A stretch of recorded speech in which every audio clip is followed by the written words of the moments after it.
Big boss Malayalam season 7 കാണാൻ ഭൂരിഭാഗം മലയാളികളെയും പ്രേരിപ്പിച്ച ഒരു ഘടകം സോഷ്യൽ മീഡിയയിലെ വൈറൽ താരം രേണുസുധിയും ഇത്തവണ മത്സരിക്കാൻ എത്തുന്നു എന്നതായിരുന്നു.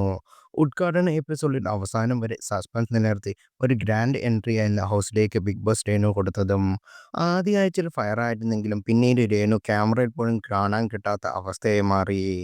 മാത്രമല്ല ഒരാഴ്ച പൂർത്തിയായപ്പോൾ മുതൽ എങ്ങനെയെങ്കിലും ഒന്ന് പുറത്തു പോയാൽ മതിയെന്ന ചിന്ത മാത്രമായി രേണുവിന്. പലതവണ ഇതേ കാര്യം രേണു ആവശ്യപ്പെട്ടതോടെ ഷോ ഹിറ്റ് ചെയ്യാൻ രേണുവിന് ബിഗ് ബോസ് അനുവാദം നൽകി.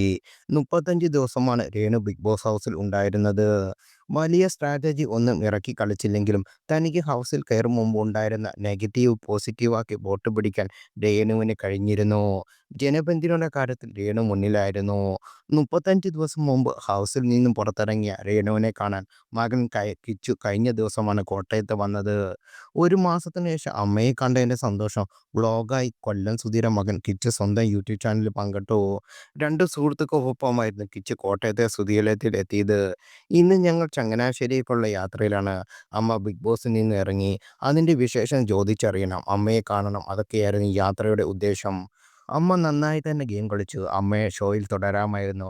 നല്ല വോട്ടുണ്ടായിരുന്നു എന്നും കിച്ചു പറഞ്ഞു. അമ്മയുടെയും അനിയൻ ഋതുവിനെയും കൂട്ടി ഭക്ഷണം കഴിക്കാനാണ് ചങ്ങനാശ്ശേരി എത്തിയതിനു ശേഷം ആദ്യമായി കിച്ചു പോയത്. ഇപ്പോഴാണ് നീ എന്നെ കാണാൻ വരുന്നതെന്നാണ് കിച്ചുവിനെ കണ്ട ഉടൻ രേണു ചോദിക്കാനുണ്ടായിരുന്ന ചോദ്യം. കിച്ചു പഠനത്തിനും മറ്റും തിരക്കുകളുമായി, രേണു ഷൂട്ടിംഗ് ഉദ്ഘാടനവുമായി മറ്റുമായി തിരക്കിലായതിനാലാണ് അമ്മയും മകനും തമ്മിലുള്ള കൂട്ടിക്കാഴ്ച വൈകിയത്. അമ്മയുടെ ബിഗ് ബോസ് വിശേഷം കിച്ചു ചോദിച്ചറിയാവുന്നതും വീഡിയോയിൽ കാണാം. 35 ദിവസം നിൽക്കുമെന്നാണ് സ്വപ്നത്തിൽ പോലും കരുതിയില്ല. ഒരാഴ്ച നിൽക്കാനാണ് പോയത്. എന്നിട്ട് 35 ദിവസം നിന്നു.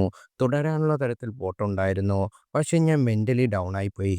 സ്വരം നന്നായപ്പോൾ പാട്ട് നിർത്തി. നെഗറ്റീവ് പോസിറ്റീവ് ആക്കാൻ കഴിഞ്ഞു എന്നാണ് അനുഭവം പങ്കുവച്ച് രേണു പറഞ്ഞത്. അത് കേട്ട ശേഷം അവിടെ നിൽക്കാനായിരുന്നില്ല എന്നാണ് കിച്ചു വീണ്ടും ചോദിച്ചത്.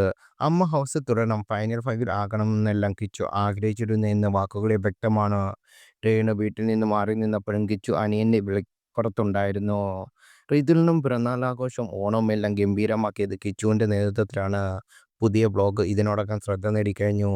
അമ്മയും മക്കളും ഹാപ്പിയായി മുന്നോട്ട് പോകണമെന്ന് അറിഞ്ഞതിൽ സന്തോഷമാണ് ഏറെയും കമന്റുകൾ.